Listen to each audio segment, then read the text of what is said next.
আপনি এটা কল্পনা করছেন না। হ্যাঁ, আপনার কষ্ট অন্যদের থেকে অনেক গভীর মনে হচ্ছে। হ্যাঁ, আপনি এমন দুর্যোগের মধ্যে দিয়ে গেছেন যেগুলি অন্যরা কখনো কল্পনাও করতে পারবে না। হ্যাঁ, আপনার হৃদয় অনেক জায়গায় ভেঙেছে যেগুলি এখন আর আপনি কাউকে বলতেও পারেন না। কিন্তু এখানে একটা সত্য আছে যেটি বেশিরভাগ মানুষ বুঝতে পারে না। আল্লাহ দুর্বলদের পরীক্ষা দিয়ে তাদের ধ্বংস করতে চান না, তিনি সত্যিকারের মানুষদের পরীক্ষা দিয়ে তাদের শক্তিশালী করেন। আর যখন অন্যরা সহজ পথে চলে, তখন আপনার জীবন যেন এক দীর্ঘ ত্যাগের রাস্তা। নীরবতা, চাপ আর গোপন অশ্রু। কিন্তু এর মানে এই নয় যে আল্লাহ আপনাকে ছেড়ে দিয়েছেন। হয়তো এটি মানে আল্লাহ আপনাকে বেছে নিয়েছেন। না, আপনি অন্যদের থেকে ভালো এমন নয়, বরং তিনি আপনার হৃদয়ে বিশেষ কিছু দেখেছেন যা গড়ে তোলা, রক্ষা করা এবং উন্নত করা দরকার। প্রিয় নবী মুহাম্মদ সাল্লাল্লাহু আলাইহি ওয়াসাল্লাম বলেছেন, সবচেয়ে কঠিন পরীক্ষা দেওয়া হয় নবীদের, তারপর যারা তাদের থেকে শ্রেষ্ঠ। তাহলে যদি আপনার জীবন অন্যান্যদের থেকে কঠিন মনে হয়, তবে এই বার্তা আপনার জন্য। কারণ আমরা 5টি যন্ত্রণাদায়ক বাস্তবতা শেয়ার করতে যাচ্ছি, যেগুলি শুধু বড় উদ্দেশ্য থাকা মানুষই বুঝতে পারেন।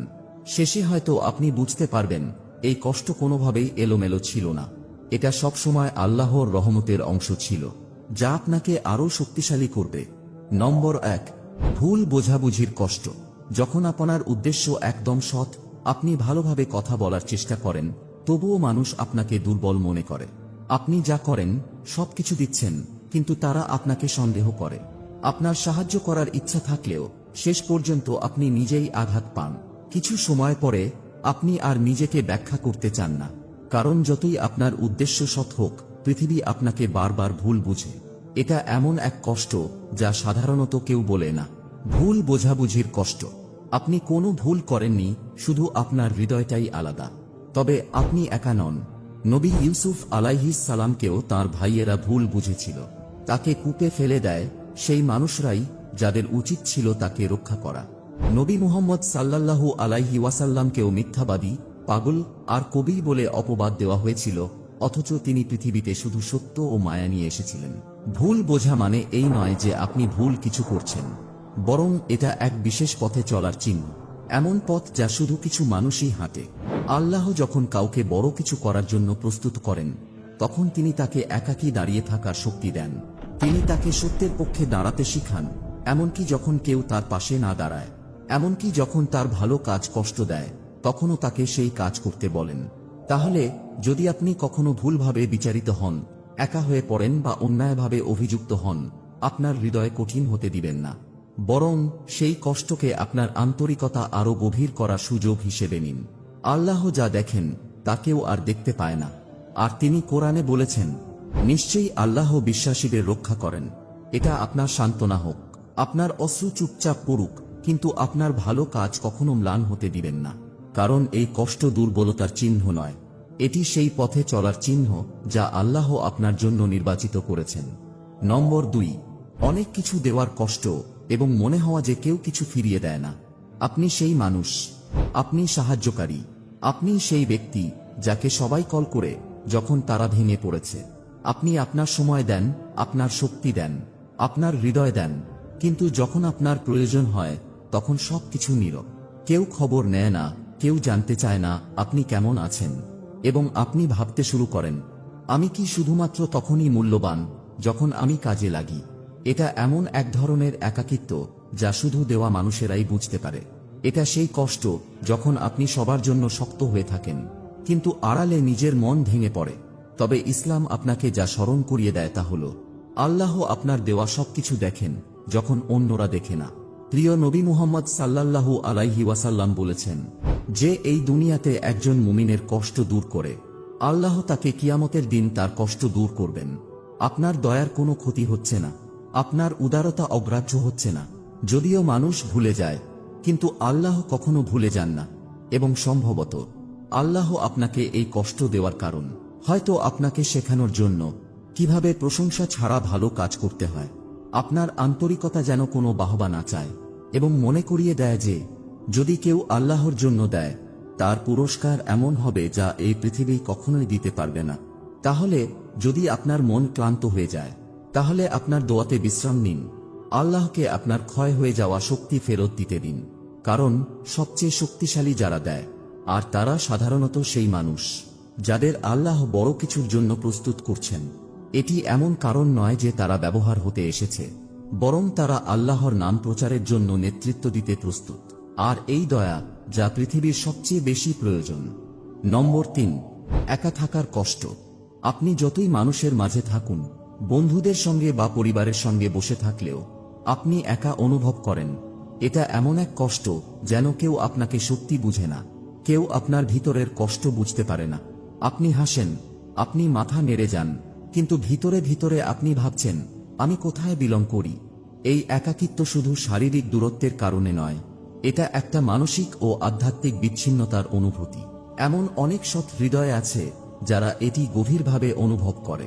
তবে জানেন কি, সম্ভবত এই একাকিত্ব আপনাকে ভেঙে ফেলার জন্য নয়, এটা আপনাকে নতুন দিক নির্দেশনা দেওয়ার জন্য। যখন আল্লাহ আপনাকে তার কাছে আনতে চান, তখন তিনি প্রথমে আপনাকে সবকিছু থেকে দূরে সরিয়ে নেন, সব আজাব, মানুষের মনোযোগ এবং যাদের আপনি গুরুত্ব দেন তাদের থেকে। এবং সেই নীরব কষ্টের মুহূর্তে আল্লাহ একটি দরজা খুলে দেন যা শুধু আপনি পার করবেন। এটা এমন এক জায়গা যেখানে আপনার দোয়া আরো সৎ হয়ে ওঠে, আপনার অশ্রু আরো সারগ্রাহী হয়ে ওঠে, এবং আপনার আত্মা শেষ পর্যন্ত সঠিক জায়গায় পৌঁছাতে শুরু করে। এটা মানুষদের সঙ্গে নয়, বরং আপনার স্রষ্টার সঙ্গে। তাহলে যদি আপনি একা অনুভব করেন, এমনকি যদি কিছু খুঁজে না পান সঙ্গ দেওয়ার জন্য, তাহলে সেই শূন্যতা অন্য কিছু দিয়ে পূর্ণ করার চেষ্টা করবেন না। তাকে ডাকুন, ইয়া আল্লাহ, কারণ এই অনুভূতি কোনো শাস্তি নয়, এটা হতে পারে আল্লাহর আমন্ত্রণ। নম্বর 4, অপরাধবোধ এবং আফসোসের কষ্ট যা কখনোই যেতে চায় না। এমন এক কষ্ট আছে যা অন্যরা দেখতে পায় না, এটা আপনার মুখে দেখা যায় না, এটা আপনার কথায় প্রকাশ হয় না, কিন্তু এটা সবসময় আপনার সঙ্গে থাকে। এটা অপরাধবোধের কষ্ট। এটা এমন কিছু মনে করার কষ্ট যা আপনি একসময় করেছিলেন, যা আপনি বরদাস্ত করেছিলেন, যা নিয়ে আপনি একসময় গর্বিত ছিলেন, কিন্তু এখন সেই একই কাজের জন্য আপনি লজ্জিত। এবং যতই সময় পার হোক না কেন, এটা চলে যায় না। এটা বারবার মনে করিয়ে দেয়, তুমি যথেষ্ট ভালো না, তুমি কখনোই সত্যিকারভাবে মাফ পাবে না। মানুষ হয়তো জানে না, কিন্তু আপনি সেটা জানেন, এবং এটিই সবচেয়ে কষ্টকর। যতই আপনি ভালো করার চেষ্টা করুন, যতই আপনি নামাজ পড়ুন, রোজা রাখুন, চেষ্টা করুন, তবুও সেই কণ্ঠস্বর মাথায় বেজে ওঠে, তবে মনে রেখো তুমি কি করেছিলে। কিন্তু এখানে সেই সব মানুষ ভুলে যায় যারা এই কষ্ট অনুভব করেন। যদি মনে হয় আপনি অপরাধবোধ বয়ে বেড়াচ্ছেন, তাহলে সেটিই প্রমাণ যে আপনার হৃদয় এখনো জীবিত। যদি আল্লাহ আপনাকে মাফ করতে না চাইতেন, তাহলে আপনার হৃদয়কে অনুভূতিহীন করে দিতেন। কিন্তু আপনি যেহেতু কিছু অনুভব করেন, এবং যতবার মনে পড়ে ততবার সেটা আপনাকে ব্যথা দেয়, তাহলে এটা একটি চিহ্ন যে আপনি তওবা করার পথেই আছেন। নবী সাল্লাল্লাহু আলাইহি ওয়াসাল্লাম বলেছেন, অনুতাপই হলো তওবা। এবং এটা এমন কিছু যা বেশিরভাগ মানুষ ভুলে যায়। সত্যিকারের তওবা মানে শুধু সুন্দর দেখানো নয়, এটা হলো আপনার অতীতের বোঝা অনুভব করা এবং তারপরও আল্লাহর দিকে ফিরে যাওয়া, আপনার মাথা নিচু করে হৃদয় খুলে আল্লাহর কাছে মাফ চাওয়া। কখনো কখনো আল্লাহ তার সবচেয়ে সৎ বান্দাদের পতিত হতে দেন, তাদের অপমান করতে নয়, বরং তাদের নম্রতা শেখাতে, তাদের সহানুভূতি, কোমলতা এবং বিনয়ের শিক্ষা দিতে, যা শুধু জীবনের বাস্তব সংগ্রাম থেকে আসে। তিনি আফসোসের কষ্টকে আপনাকে গঠন করতে দেন, যাতে যখন আপনি উঠেন, তখন আপনি সততার সঙ্গে উঠেন, যা কখনো মিথ্যা হতে পারে না। তাহলে আপনি যদি এখনো সেই কষ্ট বয়ে বেড়ান, যদি আপনার অতীত রাতে এসে আপনাকে তাড়া করে, তাহলে এটাকে আপনাকে ভেঙে পড়তে দিবেন না, বরং এটাকে নরম হতে দিন। এটা আপনাকে মনে করিয়ে দেবে আপনি কত দূর এগিয়েছেন, এবং এটিই হবে সেই কারণ যে কারণে আজ রাতের সিজদা আরো গভীর হবে। কারণ যে বিশ্বাসী তার গুনাহর জন্য কাঁদে, সত্যিকারের তওবা সহ, সে আল্লাহর কাছে বেশি প্রিয়। আর যারা মনে করে তারা কখনো গুনাহ করেনি, তারা তাদের নিজের ভুল বুঝতে পারে না। নম্বর 5, অন্যদের উঠতে দেখা যখন আপনি চুপচাপ সংগ্রাম করছেন। আপনি দেখেন অন্যরা দ্রুত এগিয়ে যাচ্ছে, একজন বিয়ে করছে, একজন ব্যবসা শুরু করছে, আরেকজন সহজেই সম্মান ও সহায়তা পাচ্ছে। আপনি তাদের জন্য খুশি, আপনি হাসছেন, কিন্তু ভিতরে ভিতরে আপনি ভাবছেন, আমার জন্য কেন নয়, কেন আমার পথ এত ধীর, এত ভারী। আপনি ঈর্ষান্বিত নন, আপনি ক্লান্ত, অন্ধকারে আরোহণ করতে করতে ক্লান্ত। যখন অন্যরা যেন উঠছে, আপনার হৃদয়ে স্বপ্ন আছে, যা মনে হয় কখনোই পূর্ণ হবে না। আপনি আপনার সেরা চেষ্টা দিচ্ছেন, তবুও আপনি একই জায়গায় আটকে আছেন। কিন্তু যদি এই দেরি প্রত্যাখ্যান না হয়, যদি এই অপেক্ষা রক্ষা হয়, ইসলামে আমাদের বারবার মনে করানো হয় আল্লাহর সময় নিখুঁত। তিনি শুধু তখনই দেন যখন আপনি প্রস্তুত হন। তিনি তখনই দেন যখন সেই রহমত আপনাকে ক্ষতি করবে না। আর কখনো কখনো দীর্ঘ একাকী পথেই আল্লাহ আপনার শক্তি বাড়ান, আপনার উদ্দেশ্য পবিত্র করেন এবং এমন সবকিছু ভেঙে দেন যা আপনাকে গর্বিত করতে পারে। আল্লাহ কুরআনে সূরা আল বাকারায় বলেছেন, এবং হতে পারে আপনি একটি বিষয় ঘৃণা করেন অথচ তা আপনার জন্য ভালো, এবং হতে পারে আপনি একটি বিষয় ভালোবাসেন অথচ তা আপনার জন্য খারাপ। আল্লাহ জানেন, কিন্তু আপনি জানেন না। তাহলে হয়তো আপনার গল্প এত সময় নিচ্ছে কারণ আল্লাহ আপনার জন্য শক্তিশালী কিছু তৈরি করছেন। হয়তো তিনি আপনাকে সফলতায় তাড়াহুড়া করছেন না, কারণ তিনি আপনাকে সততার জন্য প্রস্তুত করছেন। তিনি এখনো আপনার শক্তি বিশ্বকে দেখাননি, কারণ তিনি এখনো আপনার হৃদয়ে কাজ করছেন। তাহলে আপনার যাত্রা অন্যদের সঙ্গে তুলনা করবেন না। তারা হয়তো দৌড়াচ্ছে, কিন্তু আপনি প্রশিক্ষণ নিচ্ছেন। আর যখন আল্লাহ সময় ঠিক মনে করবেন, আপনার মুহূর্ত আসবে এমনভাবে যা কেউ বাধা দিতে পারবে না। তখন পর্যন্ত চুপচাপ হাঁটুন সততার সঙ্গে, কারণ কখনো কখনো যারা সবচেয়ে ধীরে হাঁটেন তারা আল্লাহর কাছে সবচেয়ে দূরে চলে যান। প্রিয় ভাই ও বোনেরা, যদি আপনি এই কষ্টের মধ্যে কোনো একটিও অনুভব করেন, যদি মনে হয় এই ভিডিওতে আপনার হৃদয় বলেছে এটা আমি, তাহলে এই সত্যটি আপনার আত্মায় প্রবাহিত হতে দিন। আপনি একা নন, আপনি ভুলে যাননি এবং আপনি শাস্তি পাচ্ছেন না। এই নীরব সংগ্রাম, অপরাধবোধ, একাকিত্ব, ভুল বোঝাবুঝি, ধীর যাত্রা, অদৃশ্য অশ্রু, এগুলো ব্যর্থতার চিহ্ন নয়, এগুলো পরিশুদ্ধির চিহ্ন। ইসলামে যারা সবচেয়ে ভারী বোঝা বহন করে তারা দুর্বল নয়, তারা প্রায়ই সবচেয়ে প্রিয়।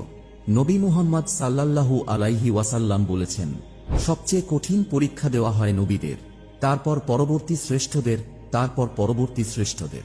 তাহলে যদি আপনি একের পর এক কষ্টের মধ্য দিয়ে যান এবং আপনি এখনো আছেন, এখনো চেষ্টা করছেন, এখনো আল্লাহর উপর ভরসা করছেন, এমনকি কাঁপানো হাতে, এমনকি ক্লান্ত হৃদয়ে, তাহলে তা দুর্বলতা নয়, এটা শক্তি।